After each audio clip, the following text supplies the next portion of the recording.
So I'm a child of the 60s. Now, it may be hard to imagine that because I don't look that old. But it was back when kids played.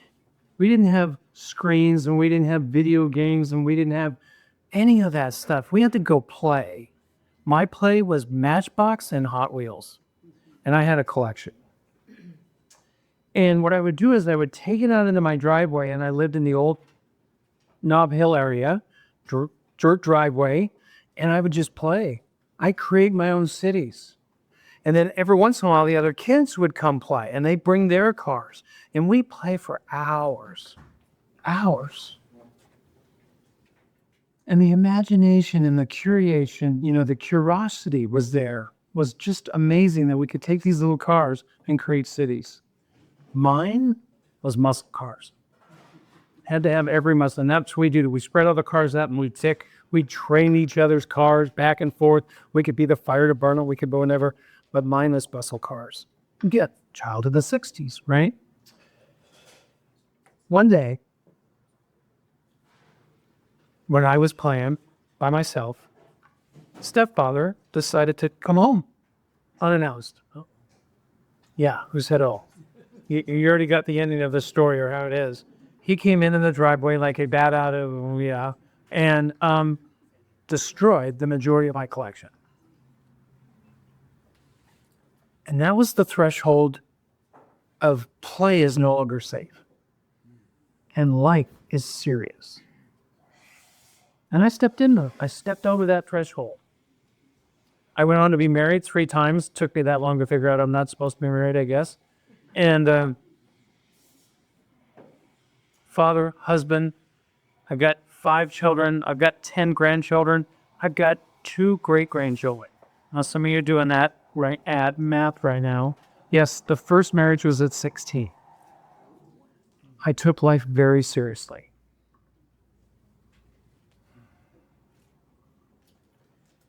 And what started to happen was that I realized that this busyness, this life is so important, didn't feel right.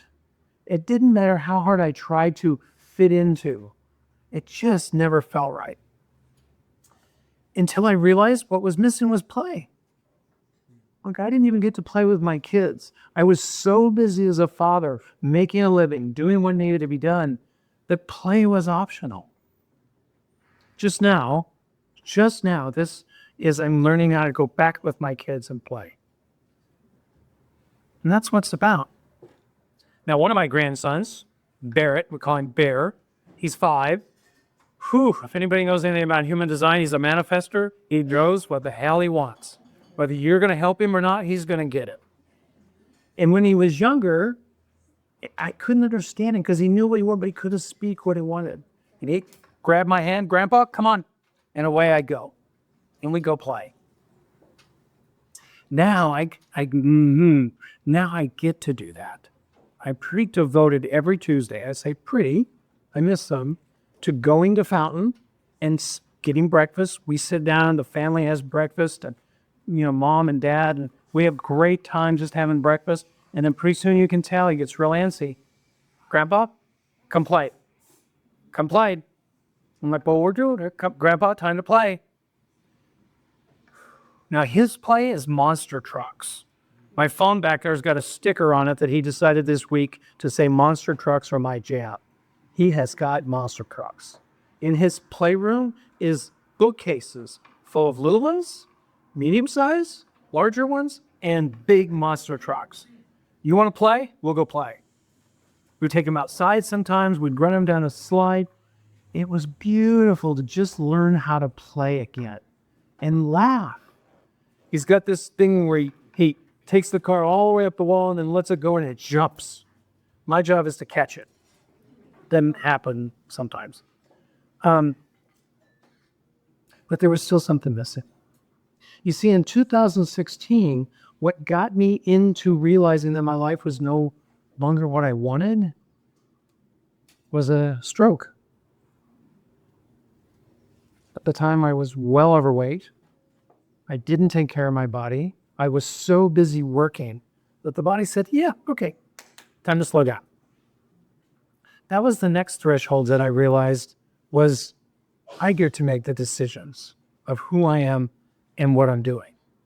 I remember laying in that hospital bed and listening to the doctors and the nurses. And if you've ever been there, there's a stroke channel on TV, by the way, that tells you how much of a victim you're going to be, how your life's going to change.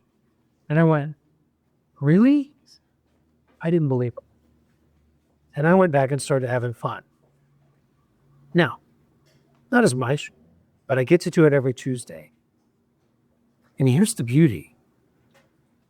One day we went to, I don't even remember what the event was, but you know those big ball pits, right? Where there's the foam things or balls, or they different, and the kids are doing what? They're just jumping into them. And I'm sitting there watching, and I'm looking around, and I hear it, Grandpa, come play.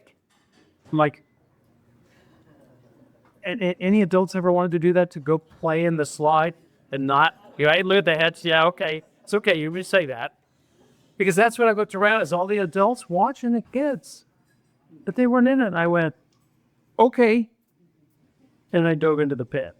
Now, getting out and finding my phone were two other stories that, needless to say, the phone went to the bottom of the pit. But what I loved about it is he went to the bottom of the pit to find it. And he's throwing balls out. Everything else. Pretty soon, Grandpa, I got it.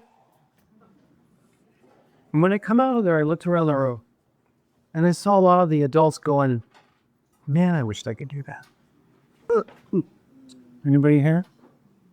That was the last threshold for me to realize that even as an adult, and play is very important.